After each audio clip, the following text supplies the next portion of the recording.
Oftentimes they're just simpler and easier to implement, easy to parallelize, and just more scalable for a lot of very large-scale data applications.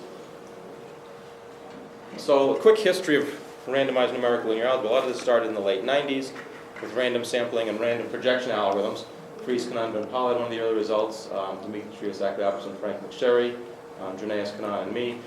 And for these, you should think of, you want to sample from the matrix, not in a naive way, meaning uniformly, but in a slightly smarter way. And if you did that, you got additive error bounds. So good, but not great, but good additive error bounds.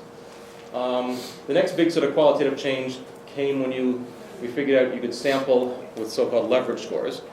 Or if you're doing a random projection, this is in fact the thing that you're uniformizing. So random projections rotate you to a random basis that uniformize this. And you get relative error algorithms. You're much, much better, 1 plus epsilon.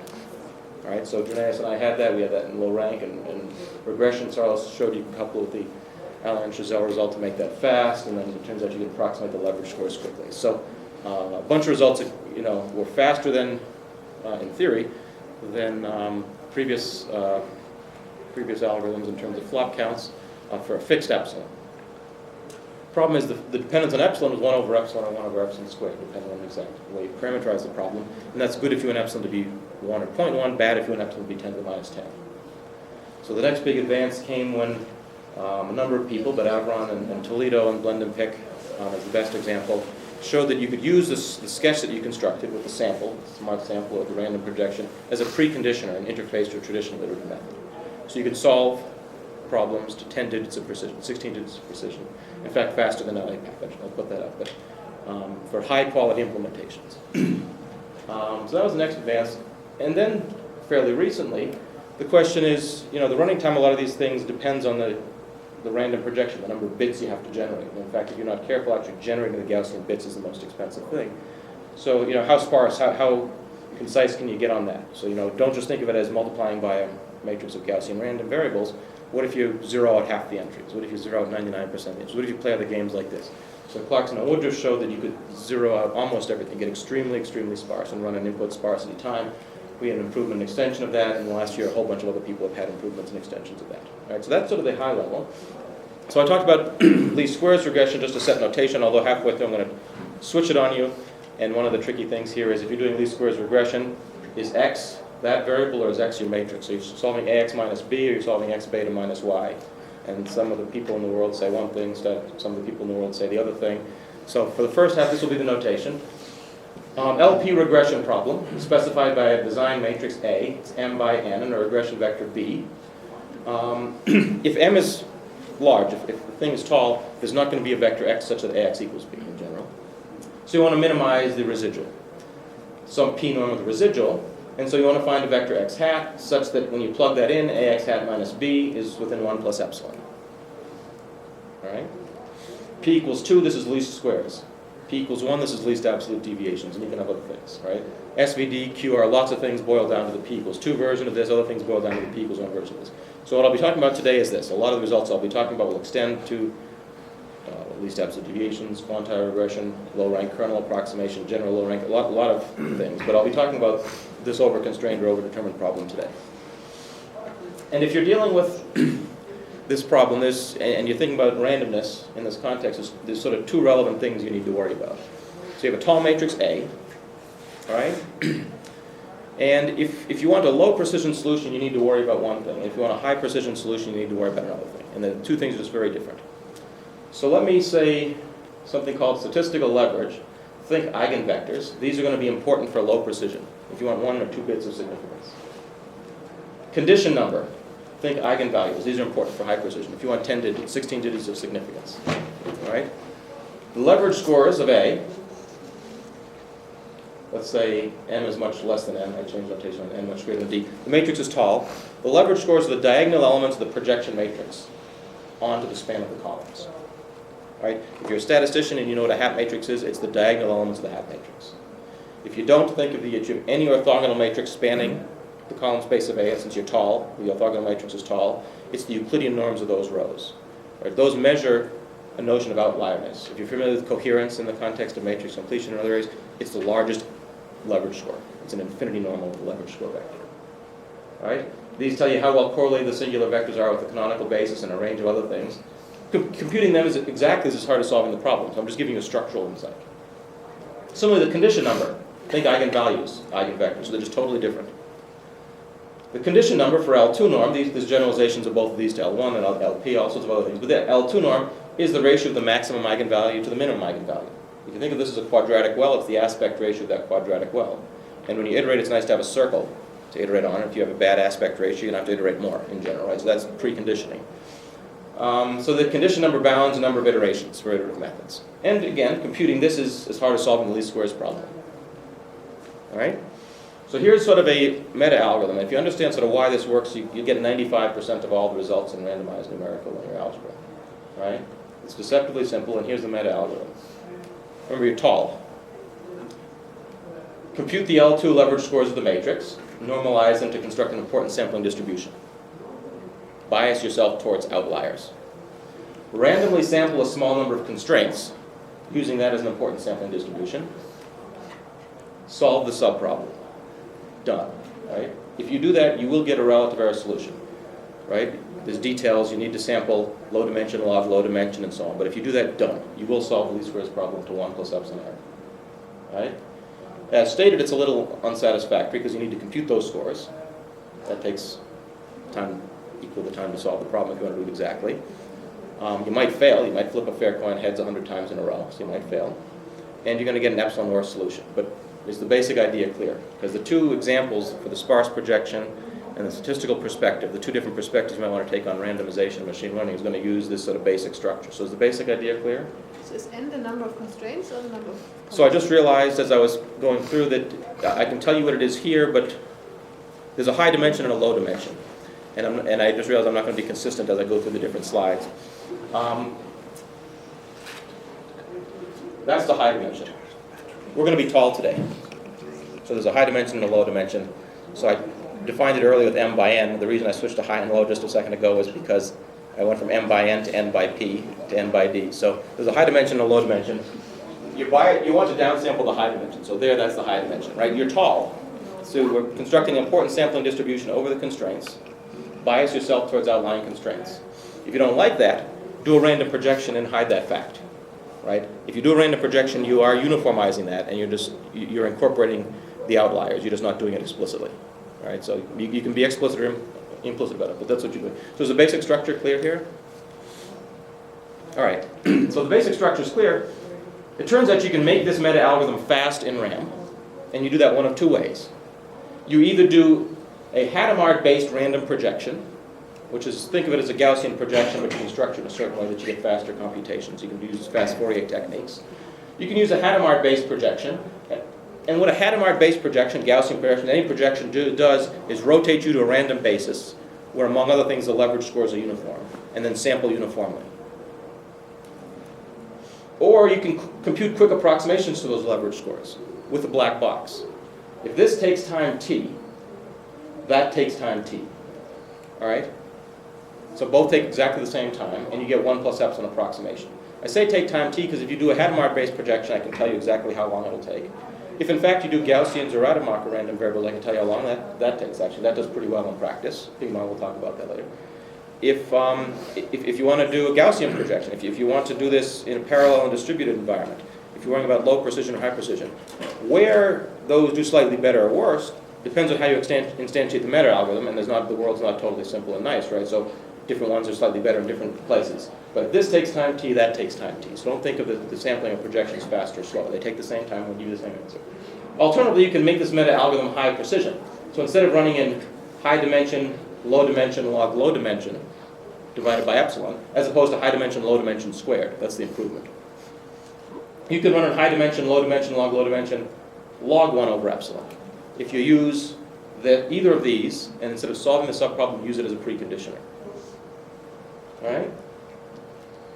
So this is the basic meta-algorithm.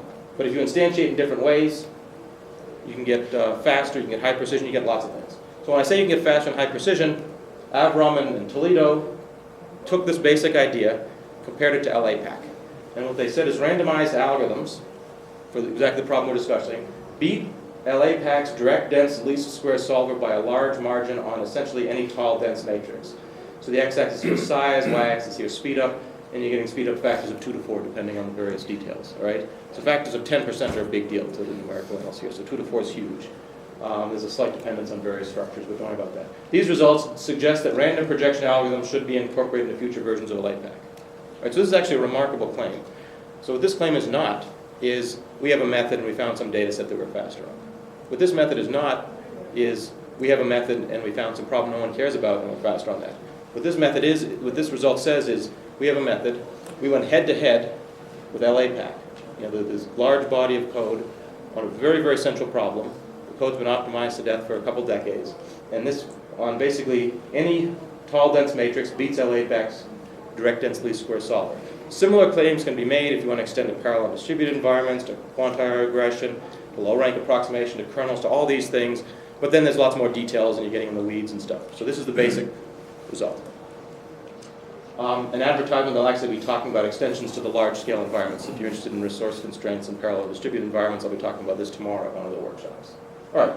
So the basic structure of the result is, you know, you're going to do a random projection and you're going to sample and solve something. So a lot of the results in machine learning will boil down to something like that.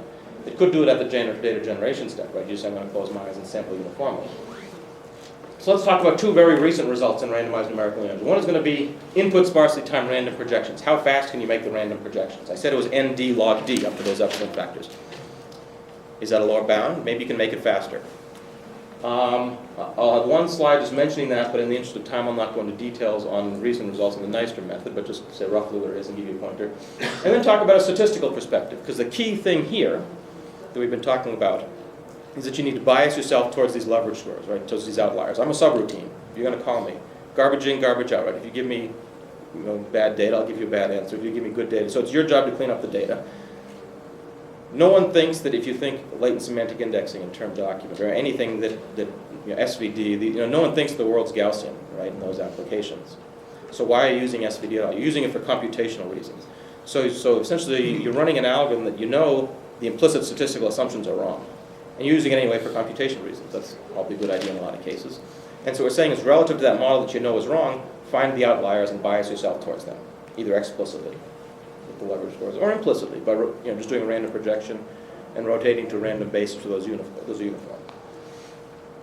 What are the statistical consequences of that? So we'll get to that. So here's a quick history of random projection algorithms.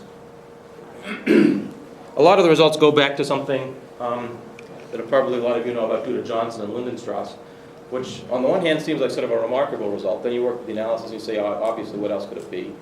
But then you say, well, maybe I could do Gaussians. And then you say, wow, that would be amazing if you do that. Then you run through the analysis and say, well, what else could it be? Then you can say, geez, maybe I could do plus minus one variables. Wouldn't that be remarkable? Then you run through the analysis and say, what else could it be? So it's one of these things that when you keep going back and looking at it, you learn more from it. So what this basically says is if you have some number of data points and some very high number of dimensions, you can project it down to a number of dimensions that depends on the number of data points.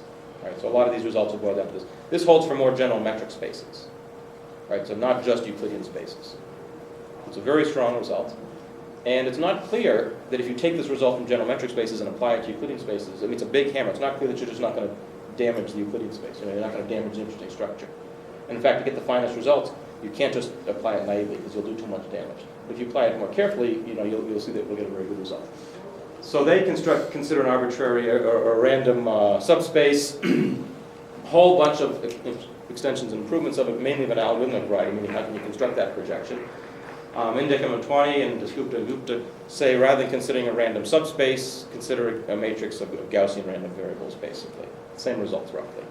Dmitry Sakliopoulos actually said, why are you using Gaussian random variables? Maybe you can use plus minus ones. Right? Generating the Gaussian random variables is the most expensive step. Remember I told you that? So maybe you can just replace with plus minus ones. Maybe you can zero out half the entries.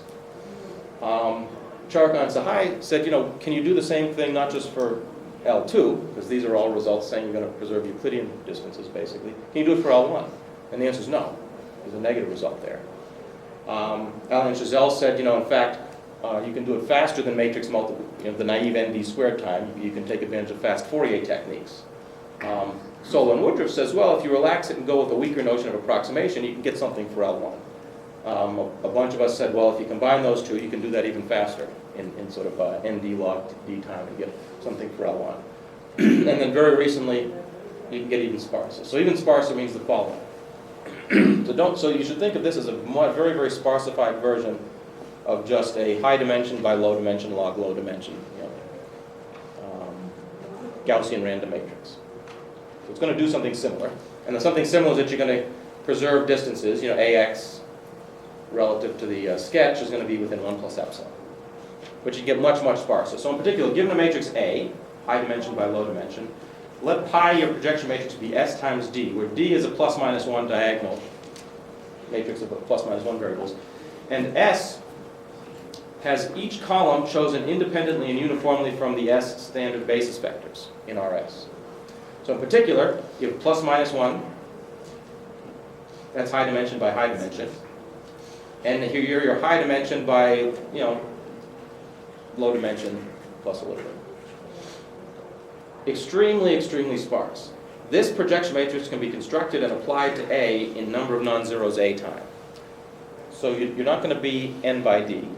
So if you're n by d, the running time is not going to be nd squared. It's not going to be nd log d. It's going to be n times d with a tilde. You don't have to lower the terms. All right? And in addition, if you choose s to be, say, d to the fourth roughly, that can be gotten down to d squared roughly. Then you preserve all the Euclidean distances 1 plus or minus epsilon for all vectors x in Rd. D is the low dimension. So for all vectors in low dimension, you're going to preserve distances up to 1 plus epsilon, the standard result that you'd get. All right?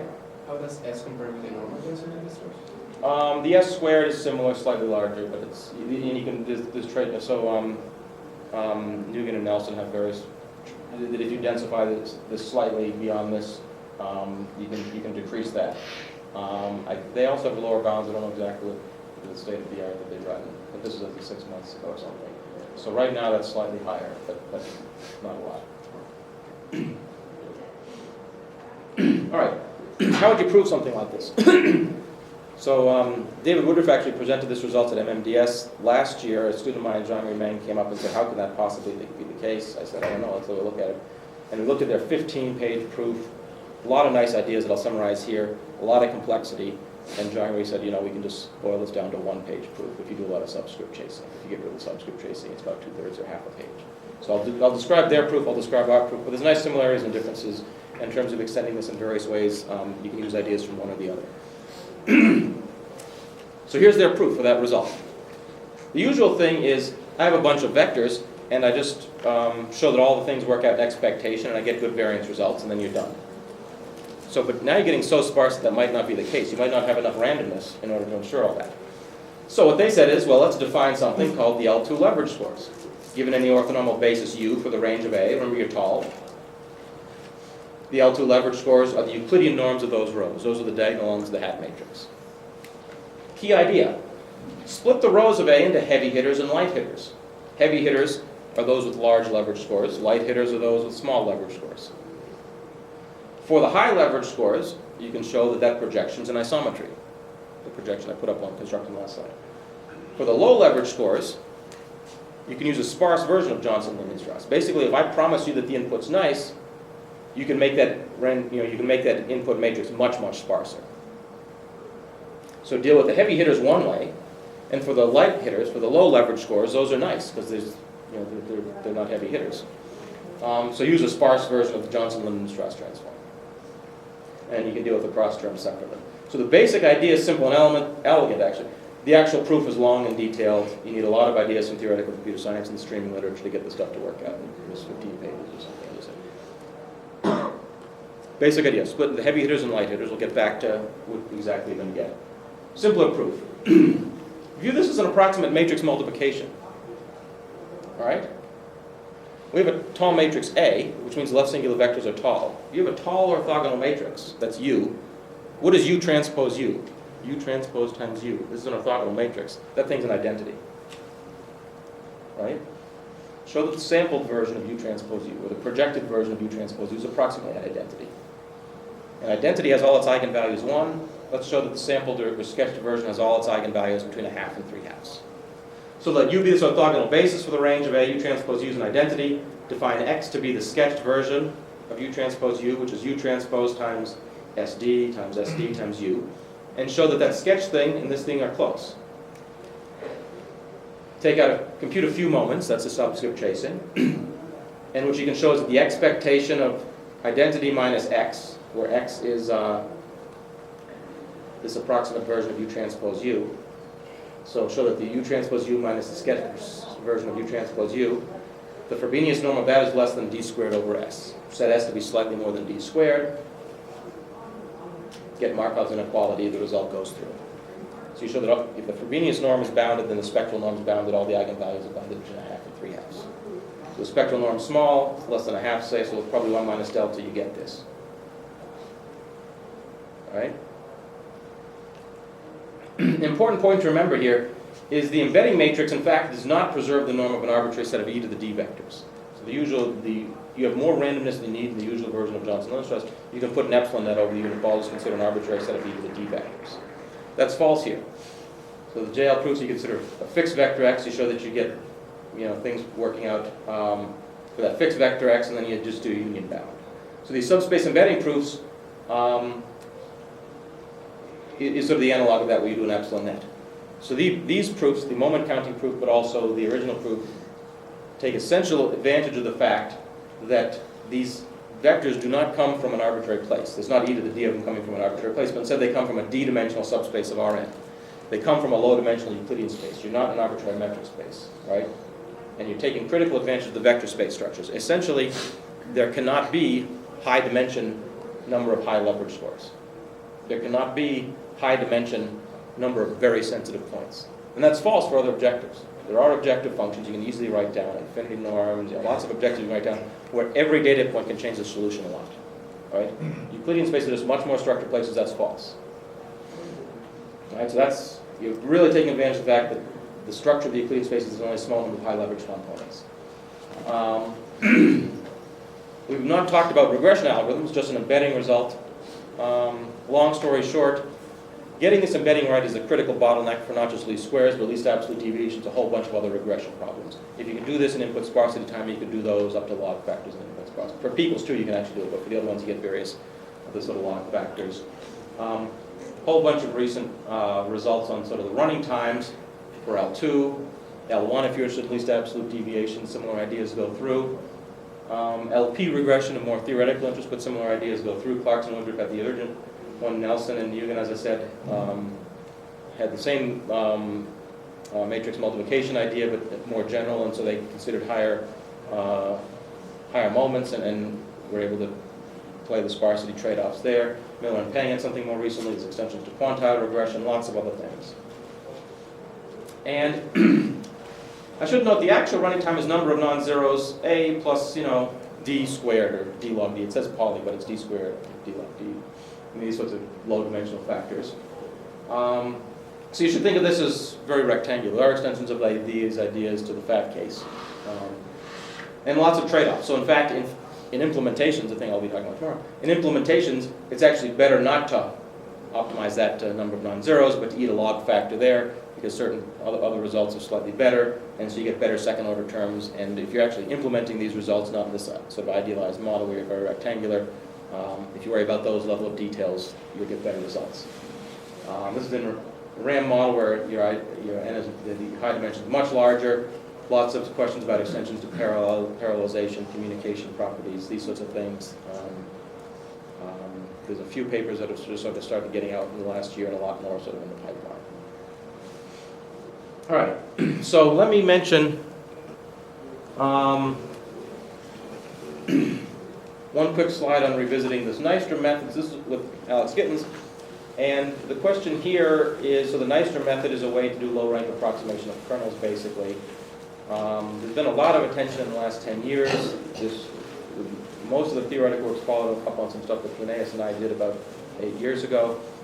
And those bounds are weak. They weren't trivially weak, but they were weak, but they were rigorous. The question is, can you improve on those things qualitatively? And so we went back and asked a question.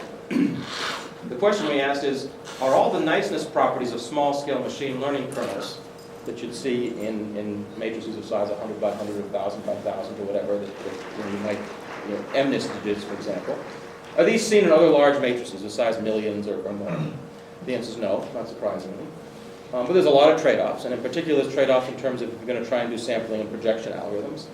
So detailed empirical analysis of both the data and the running times.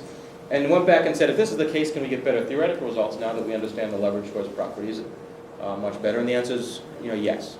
So you can do sampling, you can do projection. There's lots of trade-offs here. If you want the Cliff Notes version, that appeared in ICML. And if you want the 60-page version that goes through a lot of the details, that's up on the archive. If you're dealing with linear kernels, a lot of the results basically are an immediate extension of the regression stuff I was talking about. If you're dealing with nonlinear kernels, it's a lot of other issues to worry about. So let me wrap up in the last few minutes with something, and Ping Ma's actually going to be talking about this in a little bit more detail later in the day. So I'll just gloss over it quickly. And instead of having ax equals b, I'll switch to x beta is close to y, so a little more comfortable for the statisticians. And now we're going to ask a statistical question. We're going to say, from a statistical perspective, does this downsampling make sense, and how does it perform? So your hat matrix is your diagonal elements. The beta ordinarily squares is this thing. I'm just going to gloss over this in the interest of time, but if you're a statistician, some of this formulation might be a little bit more familiar. Here's the algorithm we had before. Randomly sample some number of constraints using this important sampling distribution and solve the subproblem. The theorem U1 plus epsilon, that's the result we had up before. And what we had before, the key thing you need to get is the high leverage components. And that's the key thing. If you don't get that, you will fail in worst case theory. All right? Do you need to get that if you're interested in statistical objectives? Or is getting that sufficient, necessary? So let's consider sampling uniformly. Let's consider B-lev, which is sort of basic, leveraging. Let's skip over this. This is the approximate leveraging using the fast leverage score approximation algorithm. At the level of resolution I want to get into today, they're the same, but there's actually interesting differences there, even just in vanilla R implementations. You don't even need to use the fast half mark stuff. And I'll say, let me gloss over this. Ping will go into more detail on the unweighted leverage, but let's say shrinked leverage. And the idea here is you take a convex combination of the leverage score distribution and the uniform distribution. Why would you do that? I mean, intuitively, if you choose the exact leverage scores, you might be over-optimizing to the data at hand. Technically, we're doing a certain rescaling, and so if we're interested in certain statistical objectives like the Msn, that rescaling might cause problems. So the analysis here boils down to a Taylor expansion. We're thinking of the estimate that we're trying to compute for the subproblem as something of this form. So beta tittle, that we're interested in, omega is a particular sampling process, is x transpose times some random thing x inverse times x transpose the same random thing y. That's an awkward thing to try and do analysis on, so we did a Taylor expansion, and you get something like this. You get the ordinary least squares term as the first term, you get a second term that depends on something like this, and you get other stuff. That thing is large if you do uniform sampling, but it's small if you do the leverage sampling. You get stuff conditional on the data, or unconditional on the data, which is actually a big difference. If you're a statistician, you start with a model, and so you're thinking of unconditional on the data. If you're trying to do worst case analysis, you should think of it as conditioning on the data. So you're actually doing very different things here. The details are different, but you get a similar structure. In particular, you have 1 over the sampling. And the summary is that for any sampling or rescaling probability distribution, the conditional and unconditional estimates are unbiased around what you'd expect. If beta not the ground truth, or beta half the ordinary least square solution. The variance depends on the details, very critically on the details of the sampling process. This holds when the higher order terms are small. We don't have a precise characterization of that, but informally the higher order terms are small if you sample a small number of things with a leverage distribution, or if you sample a huge, huge number of things uniformly. Because if you do it this way, you're going to get good concentration, for exactly the reasons we talked about before. But if you do it uniformly, you need to sample a huge number of things to get good concentration. In the uniform case, the variance scales is n over r. N is your high dimension, which means you need to choose r to be more than your high dimension to get good variance properties if you do it uniformly. B-lev, A-lev, with the leverage-based sampling, the variance scales is p over r. P is your low dimension. So you need to choose r to be p squared or p log p. All right? But you're going to have these terms in the denominator that are going to cause problems for you later. If you take a convex combination of the two, you get the variance scales as p over r. So you need to choose r to be low dimension or low dimension squared. And you can deal with those things because you're not too far. You're within a factor of 10 of the uniform distribution. So you can moderate the problems that the very small leverage scores provide. He'll go through some of these plots in a little bit more detail, but the practice follows the theory very carefully. So if you choose a Gaussian, if you start with Gaussians, if you want to think about this stuff, do not start with Gaussians because they're about as nice as you can have, right? So everything performs nicely with Gaussians, which is why these curves are on top of each other. But the dashed line is uniform, and both the variance and the square bias are much worse than if you do a leverage score distribution. if you're interested, the reason you need the leverage scores in worst case analysis is you need to preserve rank. You need to preserve the geometry of the entire subspace. If you're interested in statistical objectives like mean squared error, it's fine, and in fact, in some cases better if you lose rank. Right? If you lose all the rank, you're going to have no variance. Maybe a lot of bias, but you're going to have no variance, right? So there's going to be a trade-off there that's going to get complicated. That could suggest one of two things. If you want to stick to your guns and say, I believe in MSE, good, lose rank, you can do something. Or if you want to say, geez, maybe that's not the right statistical objective, tell us what we're doing wrong and follow up and say, here's a better statistical objective that conforms more closely to the worst case analysis.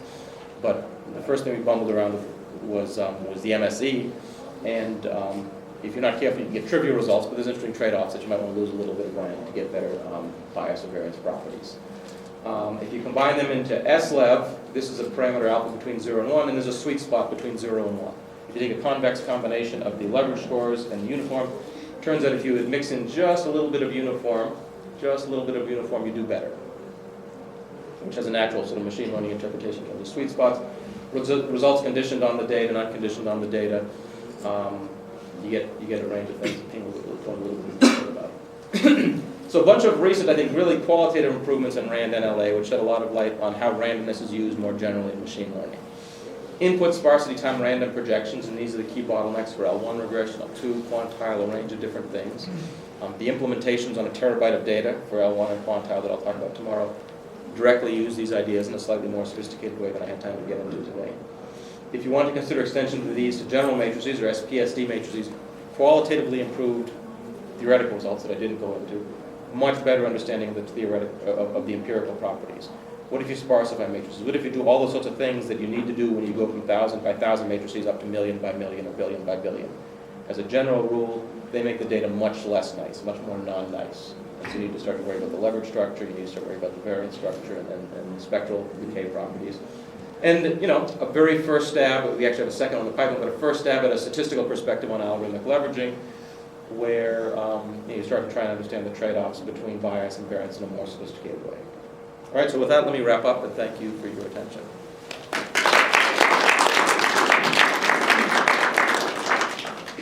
Questions?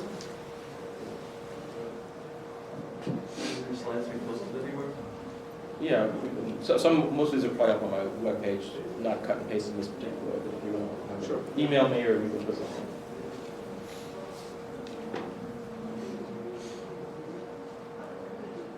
All right, so let's say time again.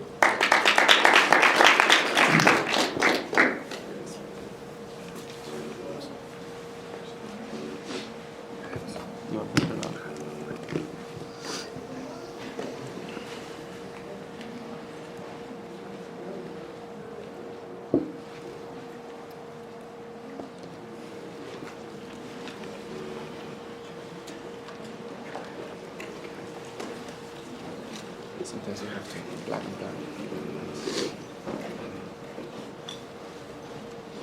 Yeah.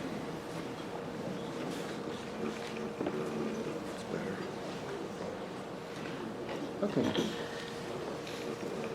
Okay, so for the second session we have Dimitris Akliopoulos from University of California, Santa Cruz, and he's going to be talking about randomness in graphs. Less is more. Shortly. Sure. Come on.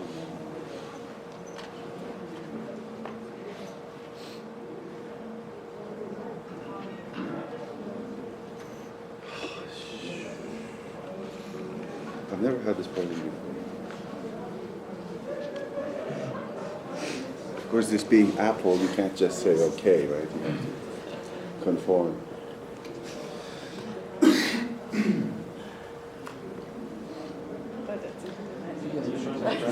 Hold on a second. Yeah, we'll just do something simple.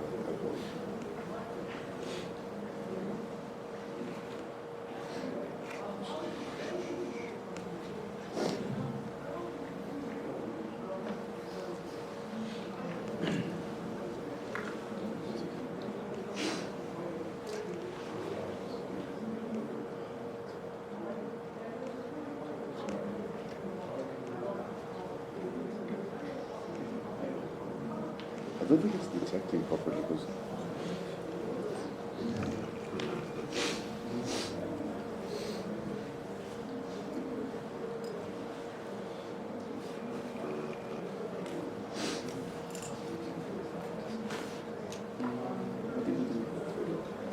Thanks, Gabriel.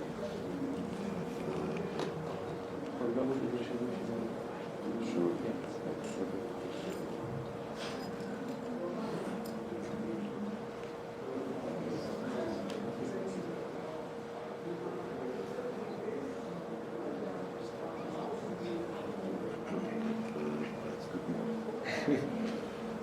Sorry about this.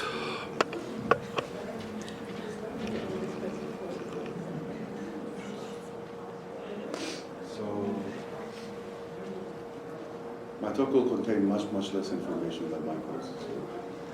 Slow pace. And hopefully you'll know most of it. And maybe you'll find some of it interesting. That's best case scenario at this point.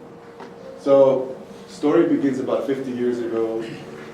Erdős and Renyi introduced a couple of models for generating random graphs. We start with n isolated vertices, and in the GNP model, each of the entries to possible edges is present independently with the same probability p. In the GNM models, you specify the exact number of edges that you want, and among all possible subsets of that many edges, you pick one uniformly at random. Perhaps one way to think about these models is if you take the lattice in which at the bottom you have the empty graph on n vertices, and on the top you have the clique on n vertices. The GNM model, you specify exactly where you want to be on the lattice, and it picks a uniform random element. The GNP model puts a little binomial distribution around this, but you have sharp concentration, so it's essentially the same. Of course, moreover, conditional in GNP on the exact number of edges the model produces the GNM. And what is particularly interesting to study in this context is so-called monotone properties. So you can think of this as the characteristic function of your property. It separates the graphs that have the property with the graphs that don't have the property. And then as you increase the number of edges, at some point you go from graphs that typically don't have the property to graphs that typically have the property. And a very interesting question is, how fast is this transition? As you can imagine, the transition is absolutely fastest when the property in question is how many edges do you have. Okay, so here's an example of a property that is very well understood and relatively impressive. So remember that P is the probability of an edge being present. So the average degree is roughly the numerator in this expression. So when the average degree is just below n, if you look at all connected components in the graph, their size is at most logarithmic in the number of vertices, and their structure is very simple. They have at most one cycle. And then you make the average degree go just about 1. And while the rest of the graph stays the same, you actually get a single component that has linear size, that has very complex cycle structure. Is there a question?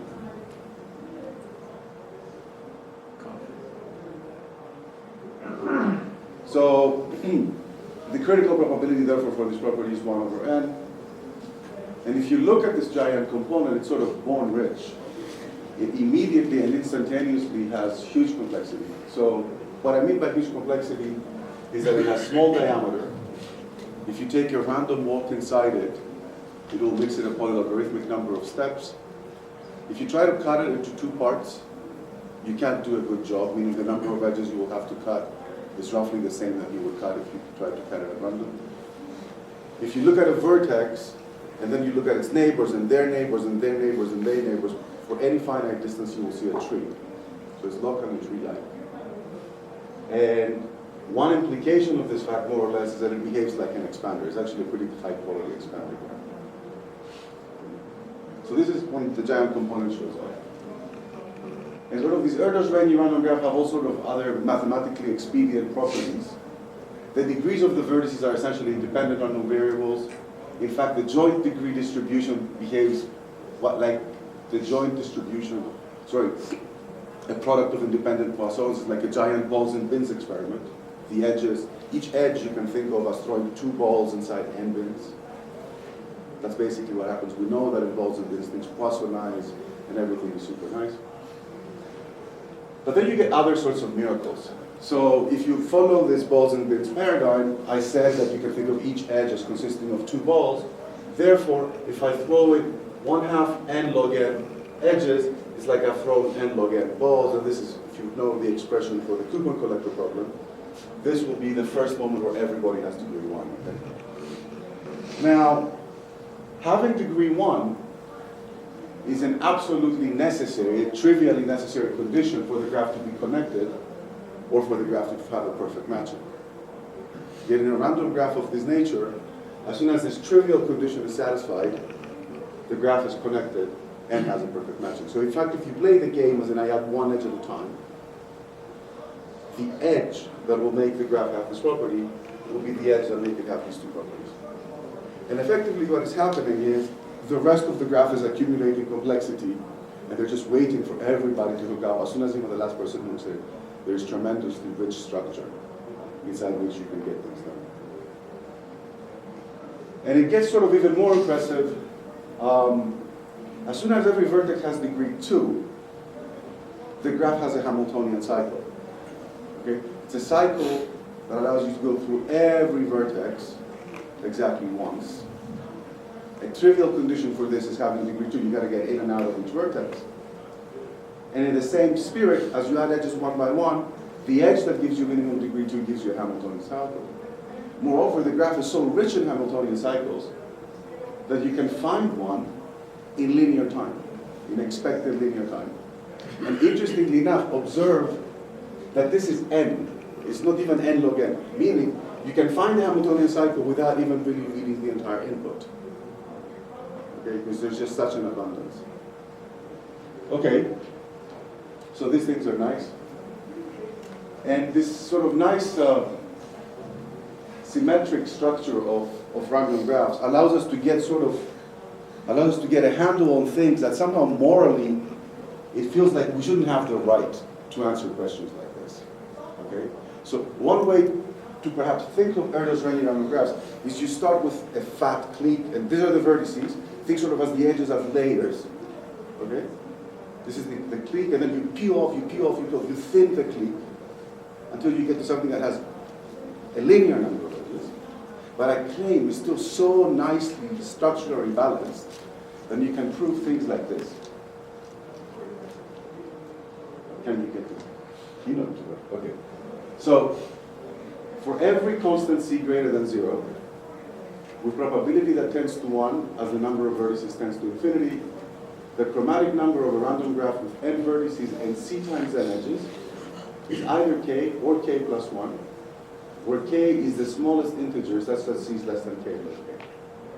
Okay, so remember the chromatic number of a graph is how many colors do you need so that you can color the vertices such that adjacent vertices receive different colors. This is a standard sort of n equal 3 problem. So this says, if the number of edges is 6.73 times n, so the average degree is about 13, then with high probability the chromatic number is either 5 or 6. On the other hand, if c is 10 to the 60, and with high probability the chromatic number is either this or this. Okay? And I'm happy to have sort of shown this result. At the same time, I think this result is a bit of an embarrassment to the model. So there's this quantity, the chromatic number of a graph is ridiculously complicated invariant. You have no idea how to find such properties. Yet the model allows you to prove things like this.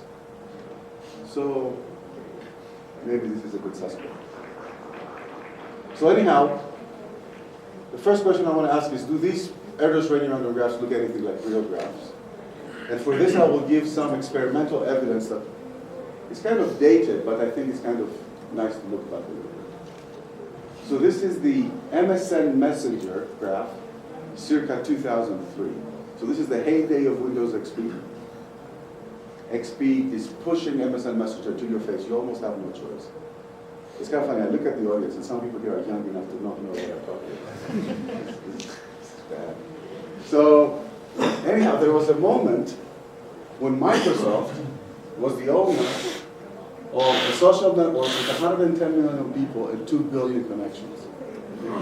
A year later, Facebook is coming. So most of these links are bidirectional. 110 out of the 112 million vertices form a single connected component. The second largest component has 84 vertices. Okay? And this is kind of nice. This is one thing that really conforms to the theory of Erdős-Rényi random graphs. It more or less says as soon as starting begins to grow, it'll get absorbed. It is sort of very, very unlikely that we won't have any connection to the new guys.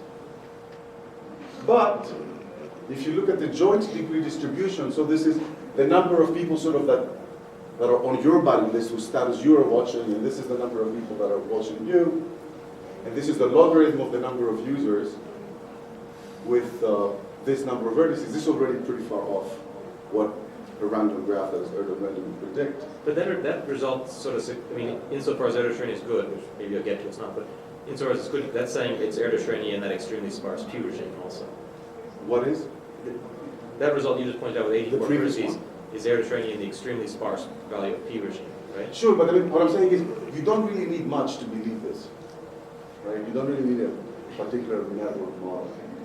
Yes? So this statistic is already off. It's also kind of fun to actually interpret sociologically what the difference in this to plot means about vanity and social isolation. So anyhow, this statistic is off.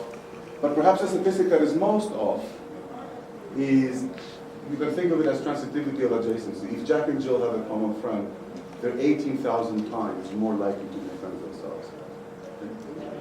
The number of triangles is 18,000 times more what Erdős-Rényi would predict. And here are some sort of depth tree neighborhoods.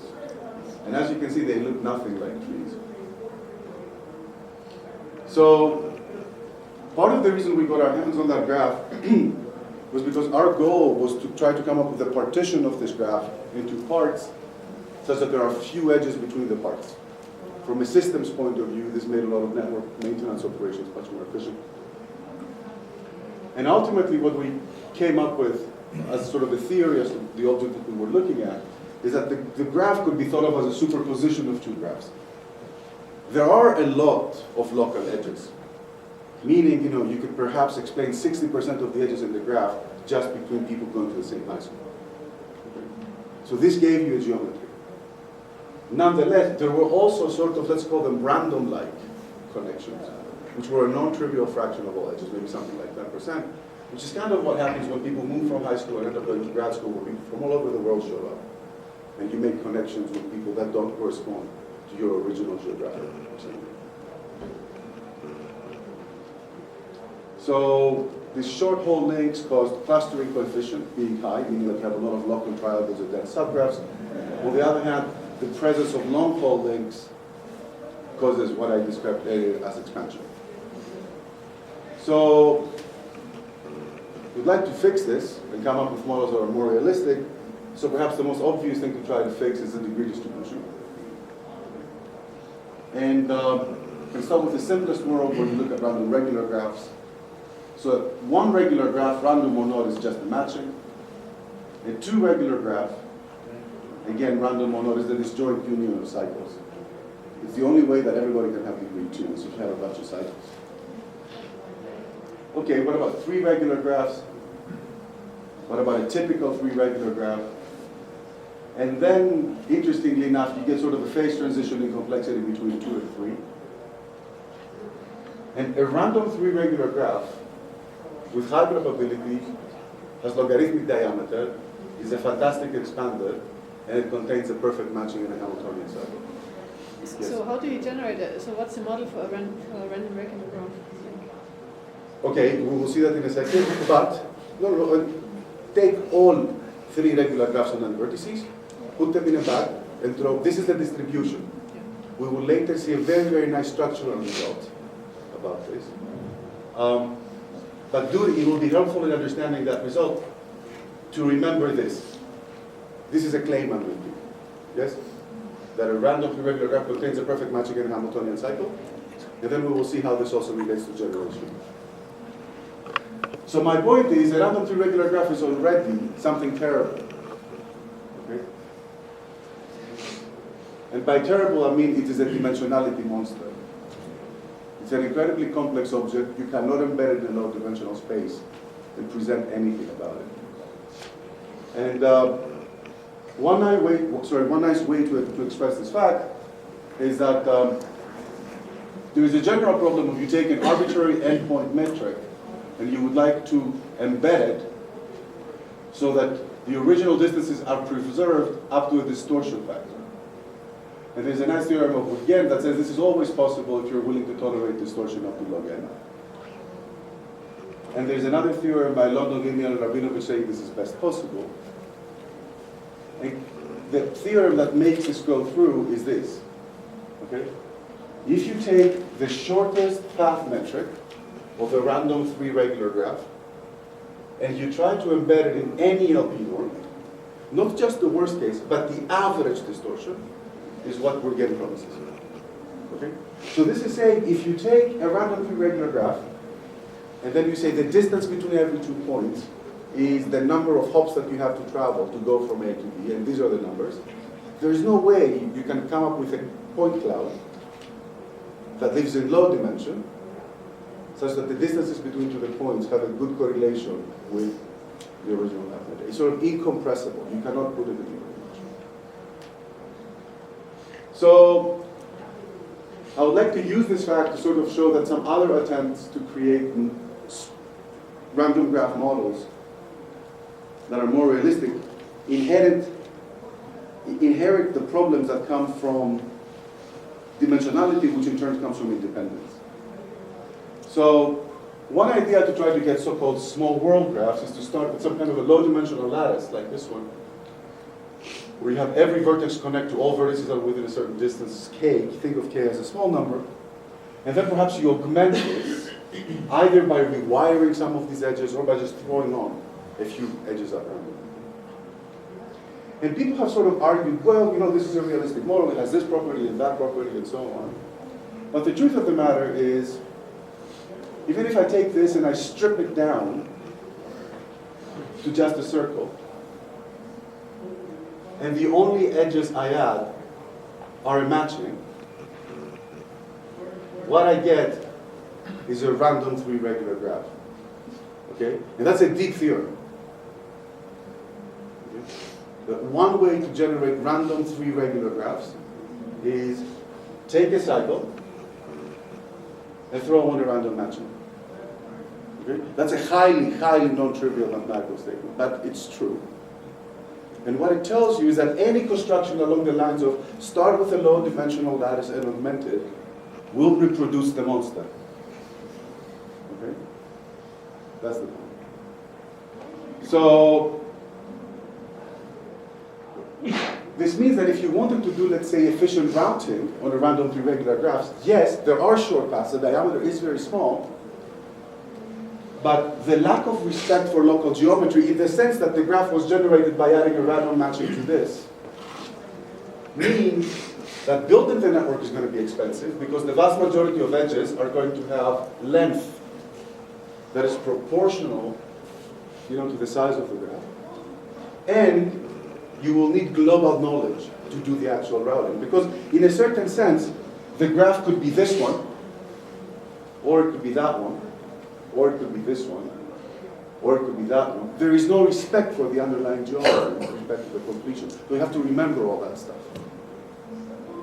I really love this. Okay. So let me talk about a couple of efforts. How much time do I have to? How much? 10? Perfect.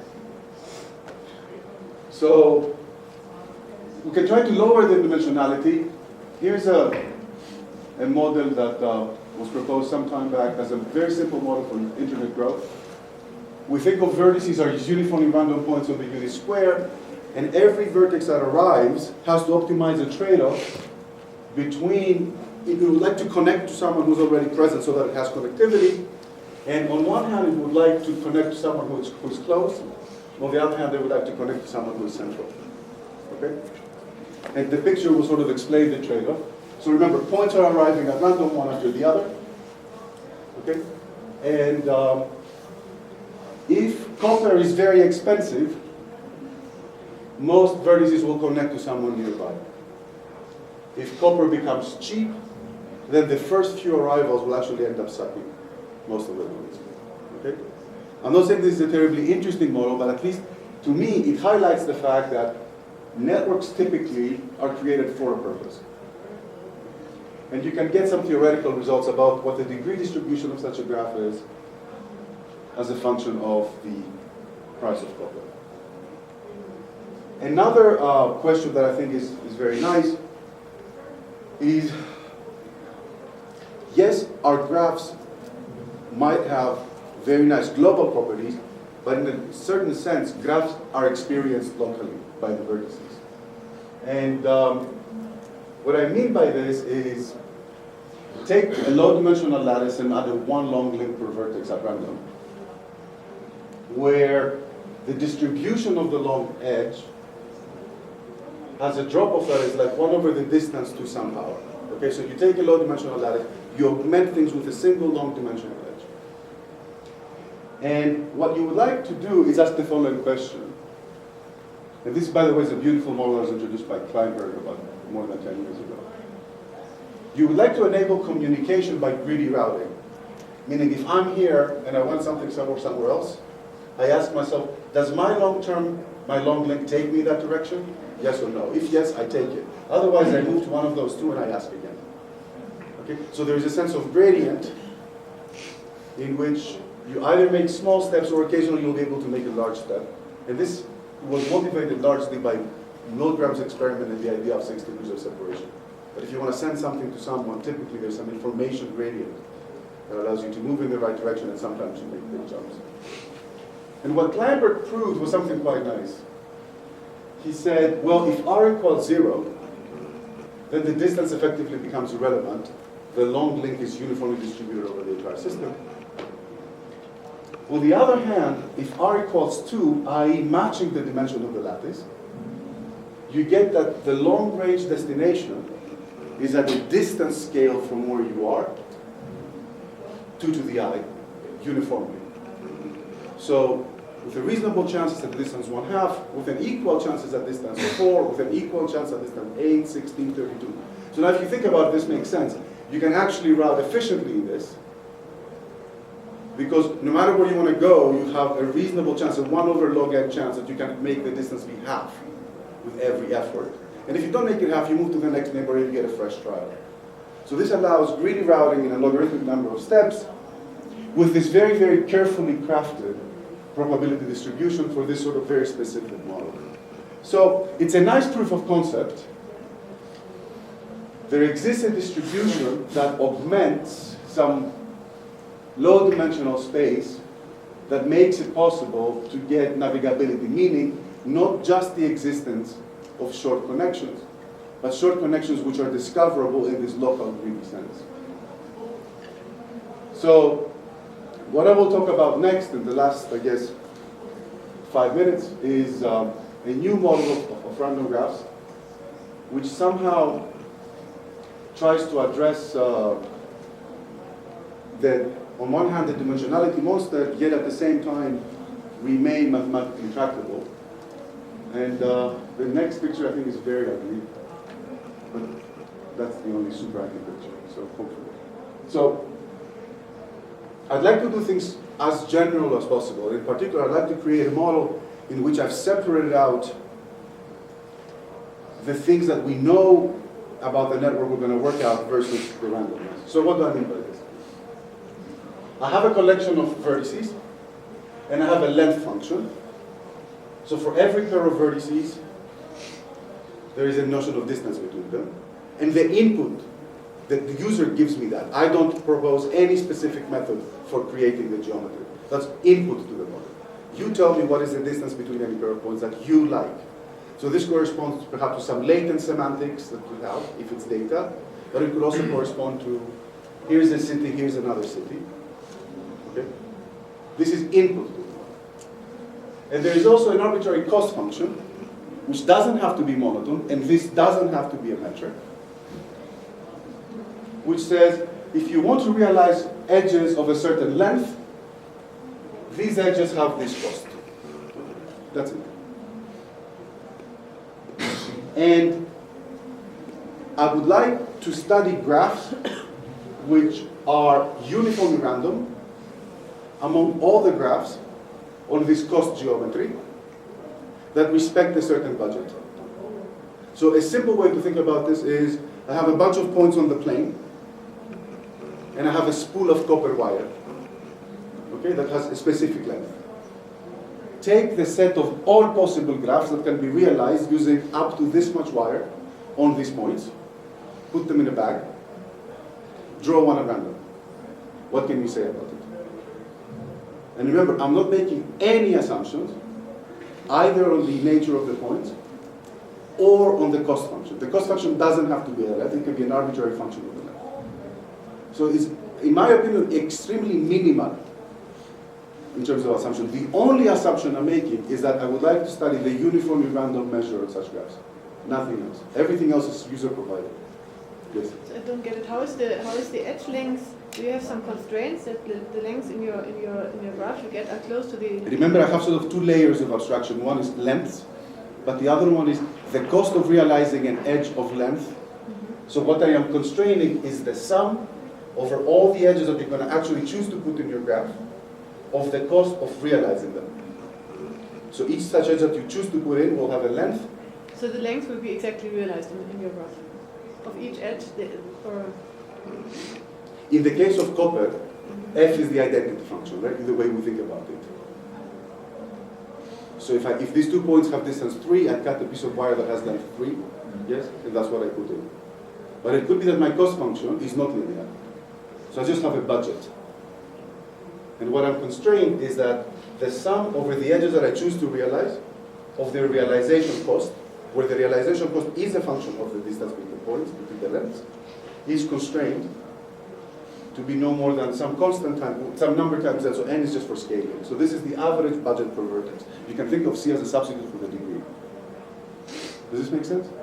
no? But Is I don't get it it. smaller or is it? It's less or equal, yes, this should be less or equal. But it turns out the measure is dominated by essentially, because entropy pushes you to use all the wire. Yes? No, but if it's less or equal, why couldn't you just like have every don't have any edge essentially? Yes, you could. But there is So only what one prevents graph with no edges, and there are tons of graphs with 1,000,000 edges. So inside this bag, there are a lot of graphs that I can realize, and I pick one uniformly. Does that make sense? Maybe you continue and maybe it makes sense in the end. I'm not sure. But Yes. Just to make sure I'm not missing something, why do you need F and L separate? I mean, why not just apply F and L? Because L is not a Good point. Well, if there is time, one thing that I'm interested in studying is you have a specific geometry, but what changes is technology. Okay? So technology can take a cost that used to be linear and drive it to become significantly sublinear. And I would like to be able to study the effect of technology on the graphical structure. And it's nice to have this separation. To sort of, for example, you can say, take the lattice, the three-dimensional lattice, and see what happens as technology changes. Where technology represents the fact that the marginal cost as a function of the length changes over time. That's the only reason. But I think that might have been also the cause for the confusion. You are right. I could do everything with the two things collapsed. Okay? Does that answer your question? Yeah, just making sure I'm not missing something. Yes. So again, I'll try to say it one last time. I have a collection of points. Between every pair of points, there is a number called the distance between these points, the length of the corresponding edge. And I have a generic function that takes as input the length of an edge and tells me how much it costs to realize that edge. I have a budget, and I'm saying among all possible graphs that you can realize, by using no more, this should be an inequality of this quantity budget, put them all in a bag, every single graph that is realizable with your budget, put it in a bag, and then draw one at random, and if you can, tell me something about it. Okay? Is the model clear? But is it the distance or it's just the cost? What is it? L. N is the length or distance. Is it Is it the distance? shortest path? No.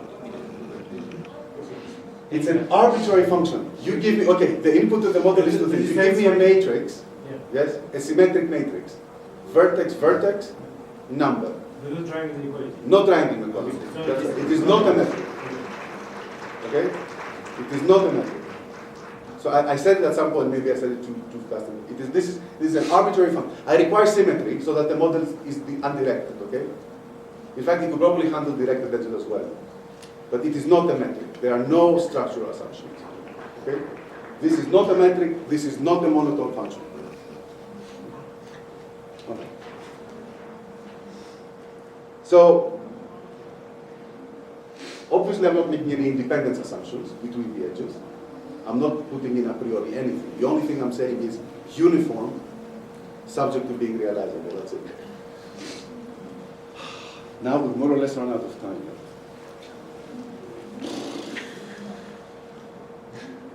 Okay, forget the slides. So here I will try to tell you what happens because in 1 minute you can't do it otherwise. So take one bucket and put in all the edges that have cost of realization, let's say for simplicity between 1 and 2. Then make another bucket, 2 and 3, make another bucket, 3 and 4, and so on. So do some kind of a binning of the costs so that you just have a sublinear number of distinct costs. Okay? What we prove is if you take a uniformly random graph of this model, what it looks like is, first of all, if you take a graph, there's going to be some edges from this bucket, some edges from this bucket, some edges from this bucket, some edges from this bucket. Yes. The first statement, which is easy, is that conditional on how many edges you take of each length, this subset of edges is uniformly random. That's the easy part.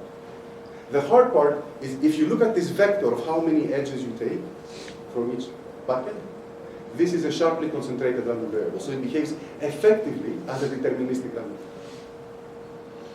And this concentration statement is really not trivial, because we start from nothing. The only thing that we have to extract it from is the uniform number.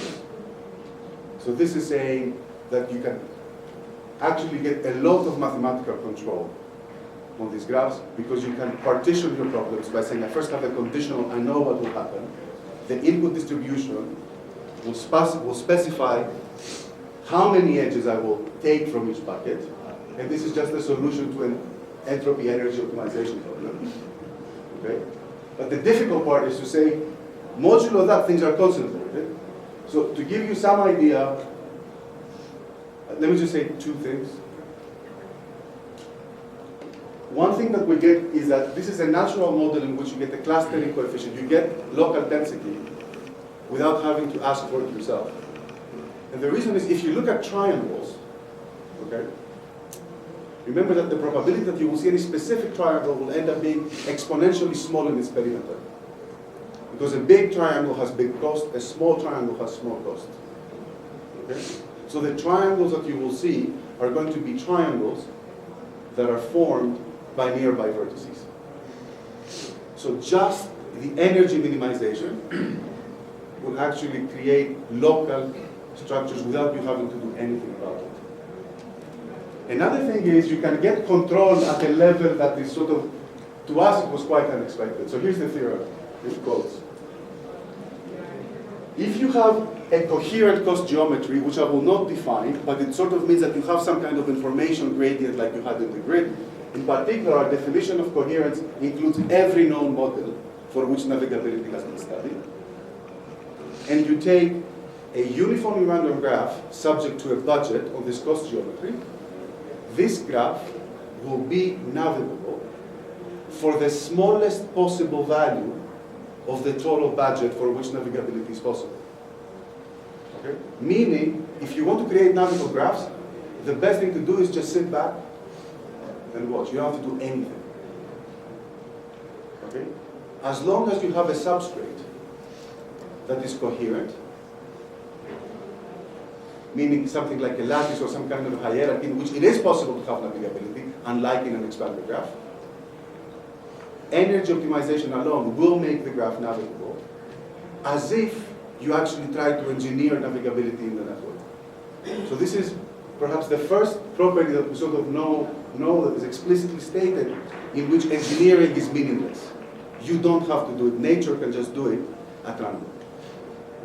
A uniformly random graph that conserves energy, that is the total connectivity cost, will have navigability for free. You don't have to work on it. Thank you.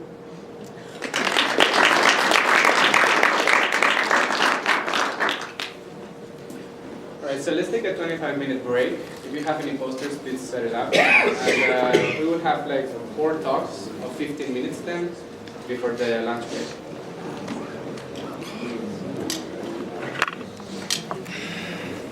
May I ask you something? So pretty cool talk. I don't think I understand everything, but it's sort of some similar things I've been thinking about. Yes. From the point of view of I was trying to build like some kind of nearest neighbor system for high-dimensional spaces, and like streaming data coming in. So I was trying to do a new thing, trying to model my system like things are randomly connected to each other and use navigate. What you explain navigability ideas. So how do I connect it so that I can use queries quickly? I don't know progress, but I was going to link like reference to what should be use Benjamin triangles. Yes. There's a lot of variables. Yeah, so like